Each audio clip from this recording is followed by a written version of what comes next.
Dean Prober, esteemed guest Dr. Hambert, Dr. Salvatierra, Dr. Knox, Dr. Blaschke, Dr. Gesundheit, Dr. Scholes, Dr. Seuss, Dr. Pepper, Dr. Phil, Dr. Oz, Dr. Octopus, Dr. J, Dr. Drew, Dr. Dre, Dr. Quinn, medicine woman. Ladies, gentlemen, friends, family, and to the newest doctors, the Stanford School of Medicine class of 2012.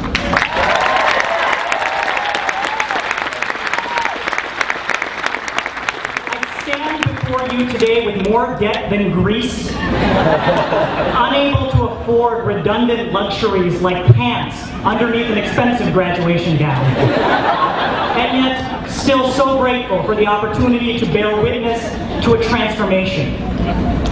For many of you, this has been a long journey, decades of study. Mike Mancuso and Matt Goldstein have been students here since the Ford administration.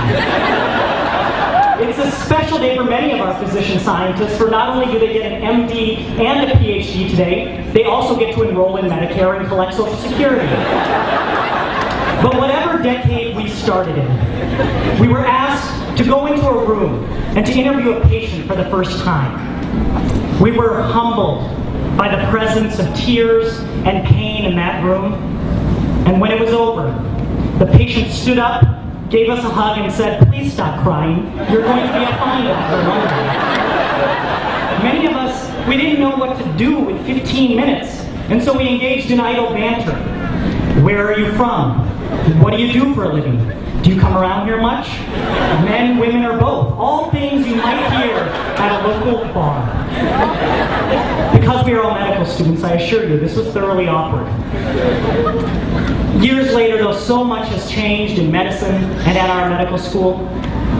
You know, when we started medical school, we used a substance called paper and books. And now the kids walk around with their fancy iPads and their Angry Birds.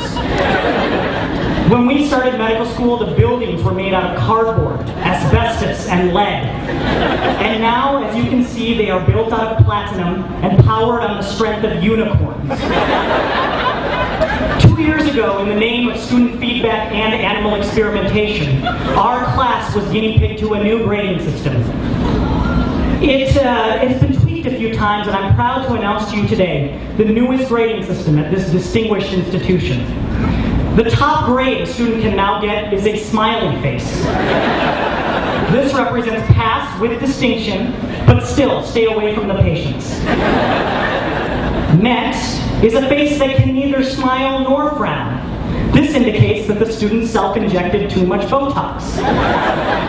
Finally, frowny face means your doctor does not play nice with others. Consider a career in pathology at Harvard. The greatest transformation, of course, is in the people gathered here, soon to be minted physicians and scientists. My classmates are an incredible group of people. We have professional athletes, published authors. Last year, 7 Stanford students founded their own companies, 3 founded their own medical schools, 2 founded their own religions. Incredibly, 2 Stanford students last year learned how to take a blood pressure by hand.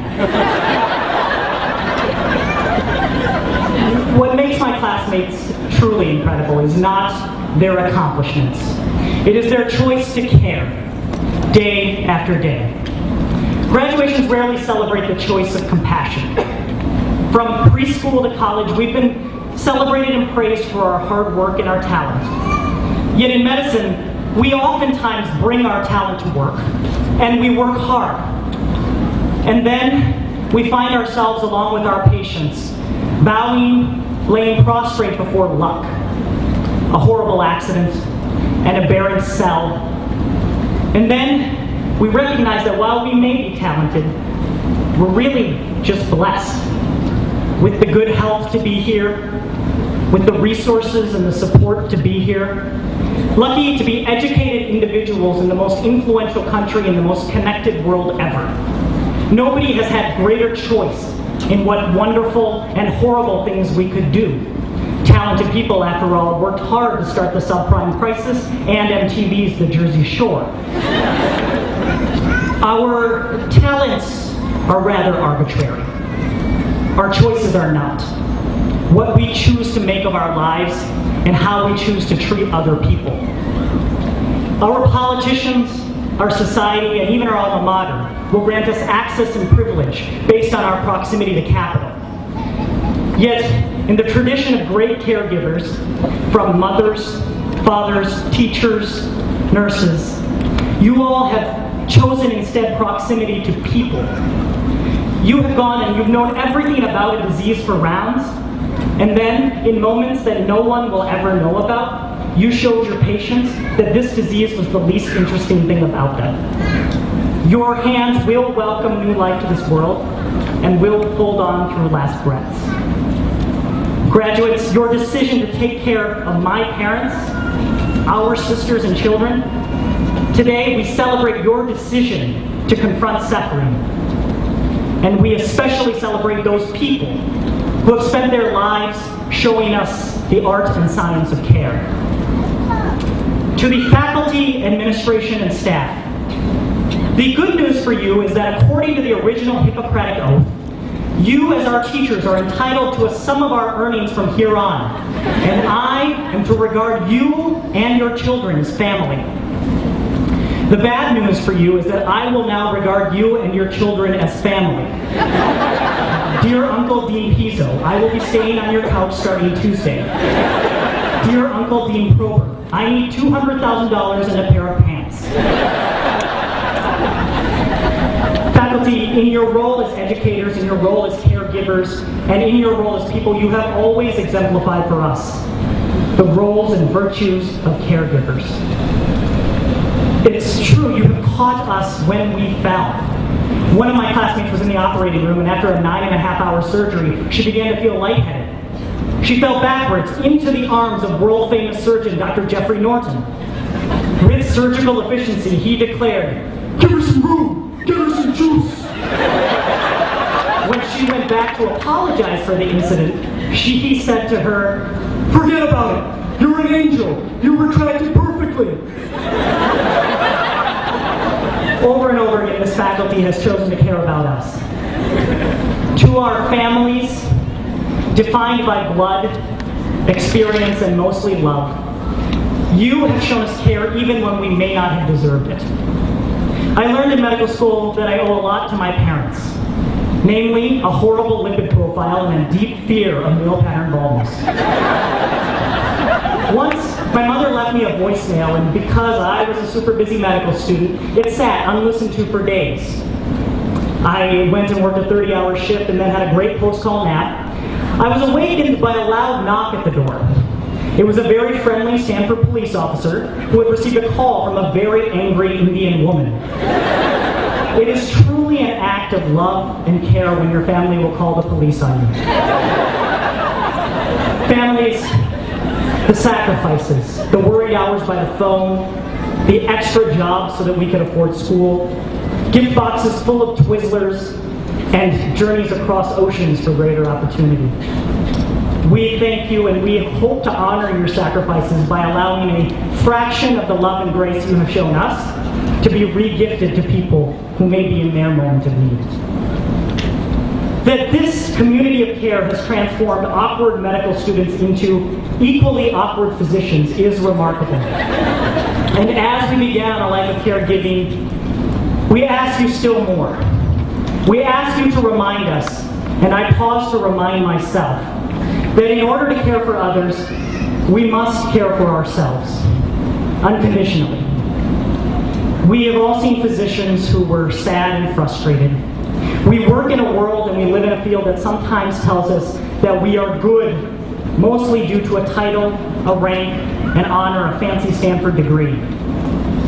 But let us not celebrate the accomplishment alone today. For what when the accomplishment ends, or when they inevitably fail to satisfy? When we don't get this grant or fellowship? When everyone on Facebook has a bigger house, a prettier baby, and a Nobel Prize? Our faith and this community Remind us that it is not our successes that make us great or construct our identity. Let us celebrate us today and every day for the reasons we celebrate this work, for the reasons we celebrate every single patient, our relationships, our brief presence in this moment, and our humanity. Classmates, I do hope we continue to cure disease, solve problems, and help create a world of deeper knowledge, greater justice, and better health. But more importantly, I hope you live lives filled with care, joy, and great relationships. Not as an abdication of the responsibility to improve the world, but as a recognition that perhaps improving the world begins right there, with care, joy, and great relationships. I hope you have wonderful conversations with your colleagues, mentors, and especially your patients. I hope you get to spend a lot of time with your family, friends, and loved ones, such that you really enjoy them, and then more time, such that you find them a little bit boring, and then still more time, such that they're a little bit annoying. Mostly, I hope you have great conversations with yourself, just not so loudly that it scares other people. I hope you live out the moments and the lives for yourself that I know you will work so hard to preserve for others. To my classmates and to this community of care, I'm humbled by you and your ridiculous good looks. I thank you for everything. I wish you wonderfully mediocre careers and phenomenal, joyful lives.